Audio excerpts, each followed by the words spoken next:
Hey, what is up, Summer Spectacular? I'm Bryan Drake, and I'm going to talk about my collection. Now, there are certain things in this collection that they're pretty generic. There's a lot of things that you already have. There's a couple gems that I really like. The fact that I had, well, actually, I think I let it get out of my collection somehow. Maybe it's still here, and I just don't know where it is right this second. But like 1989, right? Twilight Struggle is one of my favorite games of all time, but 1989 was a great game. There are a lot of games like that that I've had over the years that I've had come in and let go, like Paths of Glory. Never got to play it. But I think my favorite thing that I have is the full Mansions of Madness second edition and basically all of Mansions of Madness first edition. Granted, I don't think I have the components to play first edition anymore, but I had it. Traded it in for second edition, which is one of the greatest games of all time. Looking around also, let's see, Ankh. Oh man, my painted version of Ankh. This is one of my favorite things in the collection because I took those beetles and I put some of that candy coat paint on it. And so when you look at it from one angle, it's green, another angle, it's purple. It looks fantastic.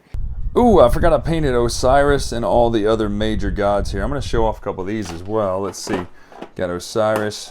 Is that Horus? Man, I love that. Now, they look a little, like, it's hard to see until you zoom in, like all the golden details, the teal and everything like that. I'm going to show you a couple other ones out of the bigger box, too, because this is some of my favorite painting I've ever done. Oh, yeah, that's right. I painted the catch-up mechanic here, Petsuchos, or Petsuchos, I don't know how you say it. Got a little gold, that varnished to like look to him. And then over here, this is what I was referring to. I was talking about those scarabs. Let's see if I can get it to work in this light. So you see you've got the kind of black and then green when you see it in the right light. And then I've got this one, which is a lighter colored blue. Let's see if it'll show up with the purple. Yeah, so it's kind of purple and blue, depending on which way you look at it. And these just look awesome. Looks even better in person, it's hard to tell. And then one of my favorite paints I've ever done, I did a little airbrushing on this, is, I don't remember the name of this one, but man, I just love how this turned out. Just great fun time painting this game. I think my Gotham City Chronicles is outside, but I painted all my Gotham City Chronicles. And when I first started getting into board game before I would, became a reviewer, I would paint people's Imperial Assault sets and sell them or commission paints to fund everything. So I painted so much Imperial Assault that I couldn't believe. It just got ridiculously tiring after a while. I think one of my favorite things too is just memories of stuff in the collection is when I brought home Scythe, I thought there's no way Carla's going to like this game about fighting and honeypots and all that stuff. But she turned out she loved it. It was one of her favorite games of all time. New thing in the collection that I really love is Metal Gear Solid. I mean, come on. This is Snake, right? Listen, Colonel. This is Snake. I mean, Brian.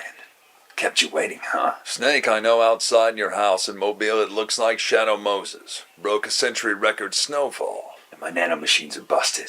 Snake, enough of that small talk. Your mission is to review the Metal Gear Solid board game. Kind of meta, huh? No, that happens in the sequel. Anyway, this is a full review of Metal Gear Solid, the board game. You need to find out if this is a serious attempt at a game or some decoy boss you're never actually going to play. Now who's being meta?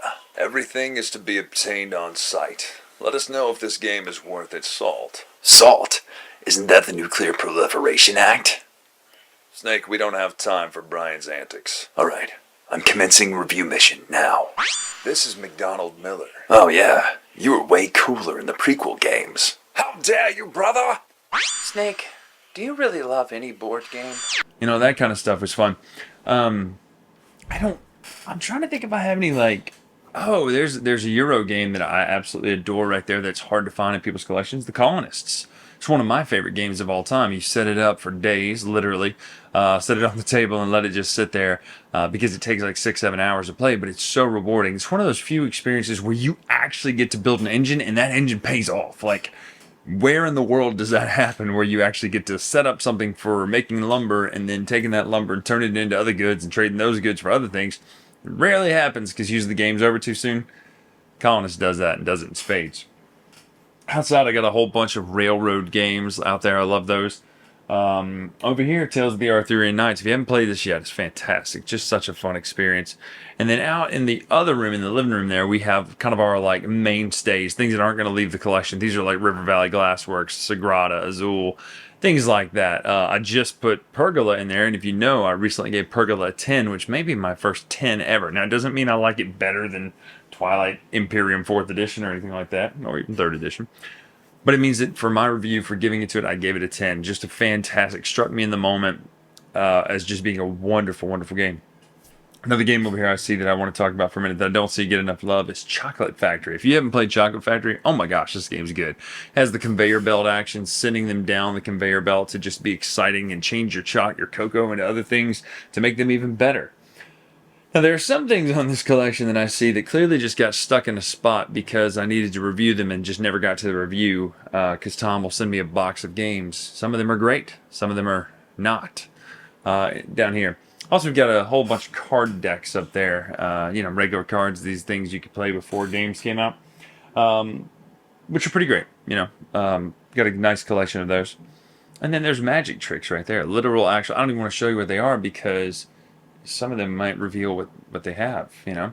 Up here, if we're talking about the collection, the game shelf, this is my favorite Lego we have. This is the Indiana Jones Raiders of the Lost Ark intro, or the Great Circle intro. Not a spoiler, because it's the first moments of the game. I love this. This is one of my favorite things. This Green Lantern, Jeff Rademacher sent me this. Rademacher sent me this. It's fantastic. I love it. Ella thought I needed that Venom car, which she was right. I did need that Venom car. But that's about it. I mean, I don't have a ton of Grail games in my collection. I do have a lot of magic tricks and 3D printed stuff all over my collection. But let's see what else I have behind this. Oh, where's that? Oh, Path of Civilization. That's a great game. Yeah. But that's kind of it. I mean, our collection's pretty cold down. We try to keep it cold down to where, oh, that's the game Carla made right over there. One of these days, we're going to get that to a place and actually show it off. Oh, obviously, the WWE game out there is Royal Rumble. It's one of my favorites to play and do review. I mean, honestly, that was one of my favorite reviews I ever did when I did all the characters. Like, oh, yeah, the Macho Man. And listen here, baby, the American Dream, Dusty Rose. That was fun. So, you know, honestly, I'm just having fun talking about games still here on the Dice Tower. 10 years in almost. I think 9 for me. Maybe 8, whatever it is. Yeah, it's 9 years this year. So, it's been a fun run. Just enjoying the people at the Dice Tower, enjoying this camaraderie, enjoying, you know, getting to be live and on tape at some of these spectaculars, as they are spectacular, and just trying to keep the content up, fun, and exciting. So that is what I'm doing. Happy Summer Spectacular. Back to you in the... Feels weird because normally I say to the north because I'm in South Alabama, so almost everything is to the north of me, except them. So back to the south for studio people.